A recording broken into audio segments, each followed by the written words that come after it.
बच्चे, welcome to our YouTube channel Mathophilians. तो आज का हमारा टॉपिक है laws of exponents for real numbers.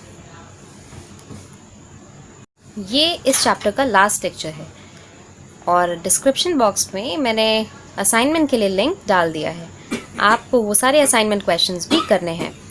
तो चलते हैं अपने टॉपिक की तरफ। Laws of exponents. एक्सपोनेंट्स जिसको आप आज तक पावर्स भी बोलते चले आए हैं, तो इसको आप एक्सपोनेंट भी बोल सकते हैं और पावर भी बोल सकते हैं।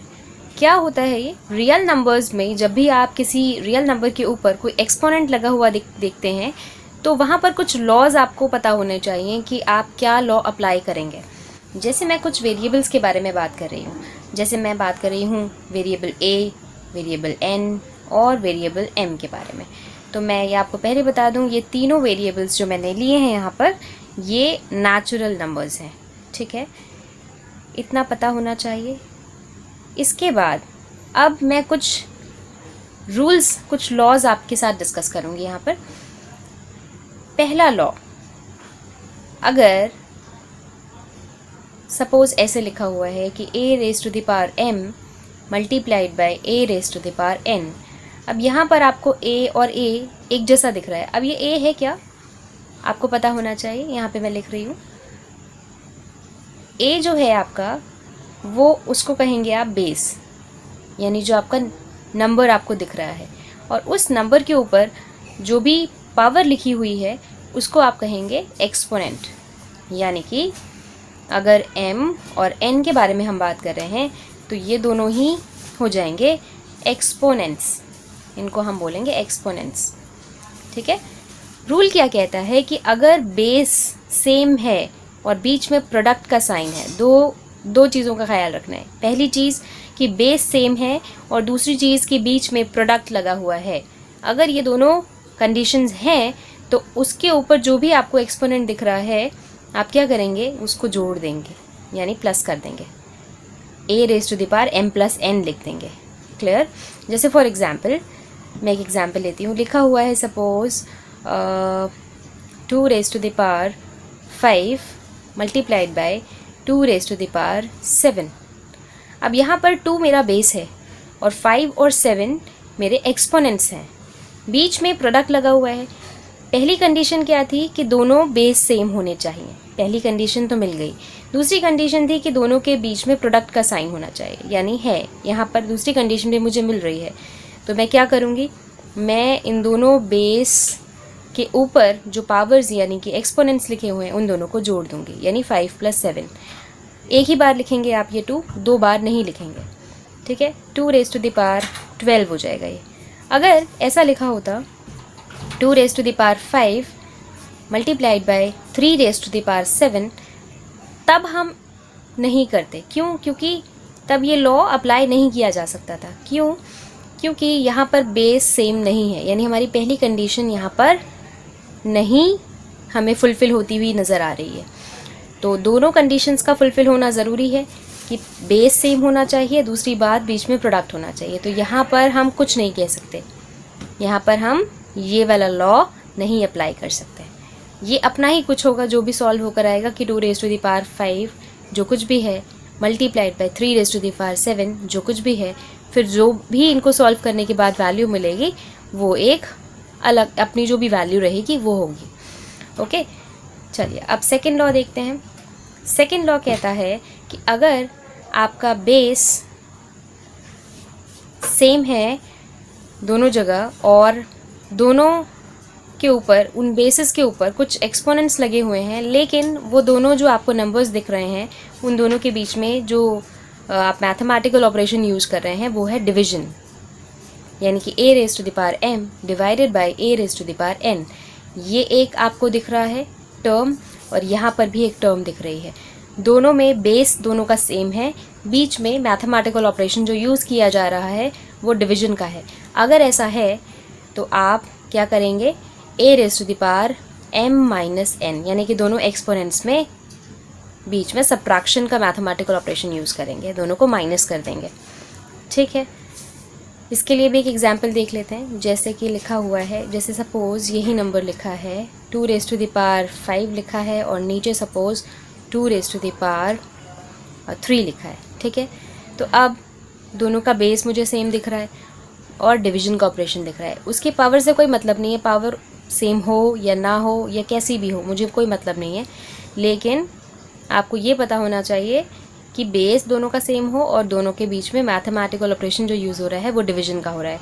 अगर ऐसा हो रहा है तो 2 रेज़ टू द पावर 5 - 3 हो जाएगा, that is 2 raise to the power 5 - 3 यानी कि 2, that is 4, answer is 4। Okay, तो ये सेकेंड लॉ हुआ। अब चलते हैं थर्ड लॉ की तरफ।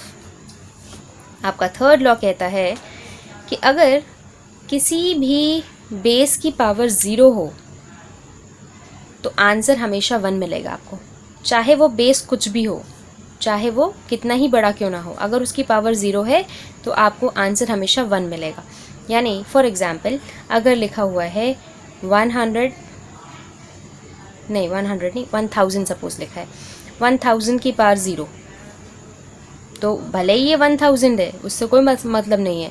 इसकी पावर अगर 0 है यानी कि आंसर इज़ 1। क्लियर? चलिए चलते हैं नेक्स्ट लॉ की तरफ। आपका फोर्थ लॉ कहता है कि अगर आपका कोई बेस है a और उसकी एक्सपोनेंट है m और फर्दर इस पूरे का एक और एक्सपोनेंट है सपोज n, यानी a raise to the power n m and whole raise to the power n। m और n कोई भी नेचुरल नंबर हो सकते हैं। अगर इस तरह की चीज़ है तो आप क्या करेंगे, आप सिंपली उन दोनों एक्सपोनेंट्स का प्रोडक्ट लिखेंगे m multiplied bye n। Okay, that is, मैं एक एग्जांपल लेती हूँ। यहाँ सपोज़ लिखा है 12, ठीक है, 12 रेज़ टू द पावर 5 और whole raise to the power suppose 2, ठीक है, ये लिखा है। तो इसका क्या मतलब हुआ, 12 raise to the power 5 multiplied by 2, दोनों पावर्स मल्टीप्लाई हो जाएंगे और यहाँ पर यानी कि ये 10 हो जाएगा, 5 2 ज़ा 10, ठीक है। अगर a raise to the power -m है, नेगेटिव वैल्यू है सपोज, ठीक है, नेगेटिव वैल्यू है, तो मैं इसको क्या बोल सकती हूँ, इसको मैं कह सकती हूँ कि ये 1/a raise to the power m होगा, या वाइस वर्सा। अगर ऐसा लिखा है तो हम ऐसा भी लिख सकते हैं। जैसे कहने का क्या मतलब है, एग्जाम्पल के तौर पर अगर लिखा है 2 रेज़ टू द पावर -4, तो इसका मतलब होगा 1/2 रेसिप्रोकल ले लेंगे हम, बेस नीचे पहुंच जाएगा और पावर जो है वो पॉजिटिव हो जाएगी, और अगर नीचे नेगेटिव है तो ऊपर जाकर वो भी पॉजिटिव हो जाएगी। जैसे कहने का क्या मतलब मेरे है कि अगर सपोज ऐसा लिखा है कि 1/2 रेज़ टू द पावर -3, अगर ऐसा लिखा है तो आप इसको क्या लिख सकते हैं, 2 रेज़ टू द पावर 3, यानी कि न्यूमरेटर में जैसे ही वो जाएगा तो उसकी पावर पॉजिटिव हो जाएगी, और अगर नेगेटिव है तो पॉजिटिव, पॉजिटिव है तो नेगेटिव। क्लियर? चलिए अब देखते हैं नेक्स्ट लॉ नंबर 6। अगर ऐसा लिखा है कि एक बेस है आपके पास a और उसका एक्सपोनेंट है m और बीच में प्रोडक्ट है सपोज, ठीक है, और फिर कोई और दूसरा बेस है b और उसका भी एक्सपोनेंट है m, यानी अब यहाँ पे बीच में प्रोडक्ट लगा हुआ है और a और b बेसेस अलग अलग हैं, बेसेस यहाँ पे सेम नहीं है लेकिन बीच में प्रोडक्ट है। और दूसरी क्या चीज़ हम देख रहे हैं कि दोनों की एक्सपोनेंट्स जो हैं वो मतलब बिल्कुल सेम है। अगर ऐसा है तो क्या करेंगे, हम a और b का प्रोडक्ट ले लेंगे और पूरे की पावर यानी पूरे का एक्सपोनेंट जो होगा वो 5m हो जाएगा, ठीक है। इसमें कोई कंडीशन नहीं है कि बेस सेम होना चाहिए, ठीक। इसमें जैसे मल्टीप्लिकेशन है और पावर सेम है अगर, तो आप उसको क्लब करके एक साथ भी लिख सकते हैं। अब नेक्स्ट देखते हैं लॉ नंबर 7। अगर लिखा है सपोज ऐसी ही चीज़ है लेकिन डिवीजन के साथ में है। अब a और b दोनों बेसिस अलग अलग हैं, डिवीजन का ऑपरेशन है, मैथमेटिकल ऑपरेशन है, और दोनों की एक्सपोनेंट सेम है। तो अब क्या करेंगे, आप a और b दोनों का डिवीजन लेते हुए पूरे की पावर m लिख देंगे, ठीक है। जैसे एग्जांपल देती हूँ मैं एक, कि फॉर एग्जांपल लिखा हुआ है 2 रेज़ टू द पावर 5 और 7 रेज़ टू द पावर 5। तो अब क्या करेंगे, हम 2/7 इकट्ठा लिख देंगे और पूरे की पावर 5 लगा देंगे, क्योंकि 2 की पावर भी 5 है और 7 की पावर भी 5 है। चलिए चलते हैं नेक्स्ट लॉ की तरफ।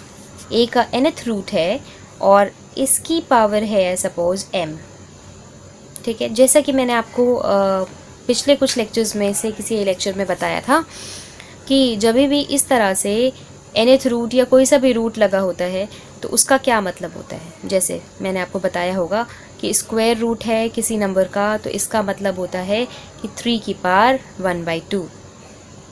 इसी तरह अगर सपोज़ 3 का ही क्यूब रूट लिखा हुआ है तो यानी कि 3 की पावर 1/3। इसी तरह यहाँ पे nth रूट है a का और फिर उसकी पावर है m। अगर ऐसा है लिखा हुआ तो क्या मतलब है इसका मतलब सीधा सा क्या होगा कि a की power m divided by n। क्यों हुआ ऐसा, देखिए मैं यहाँ पे बताती हूँ आपको। अगर लिखा है nth रूट ऑफ a और फिर उसकी पावर m तो क्या मतलब हुआ इसका, nth रूट ऑफ a का मतलब है कि a की पावर 1/n और फिर उस पूरे की पावर है m। अब हमने अभी पढ़ा था यहाँ पर कि जब भी किसी बेस की पावर और फिर उसकी भी एक पावर लगी हुई है तो हम क्या करते हैं, दोनों पावर्स को मल्टीप्लाई कर देते हैं, एक्सपोनेंट्स को मल्टीप्लाई कर देते हैं। तो यहाँ पर भी वही हो रहा है। तो यहाँ पर भी हम क्या करेंगे, a की पावर m/n, क्योंकि m multiplied by 1 that is m divided by n। Okay, तो ये हो गया आपका 8th लॉ। तो इतने ही लॉज थे जो आपको पढ़ने थे इस चैप्टर में और इनफैक्ट लॉज ऑफ एक्सपोनेंट्स में। इसके अलावा आपको क्या करना है कि असाइनमेंट में जो क्वेश्चंस मैंने आपको दिए हैं, जिसका PDF मैंने अपने डिस्क्रिप्शन बॉक्स में डाल दिया है, वो क्वेश्चंस आपको ज़रूर से करने हैं। इम्पॉर्टेंट क्वेश्चंस हैं वो। और इसी के साथ ये चैप्टर हुआ ख़त्म। अब मिलते हैं अपने नेक्स्ट लेक्चर में। ओके, आपको ये वीडियो अच्छी लगी हो तो लाइक कीजिए, शेयर कीजिए और चैनल को सब्सक्राइब कीजिए ताकि आने वाले वीडियो की हर नई नोटिफिकेशन आपको टाइम पर मिल सके। Good bye.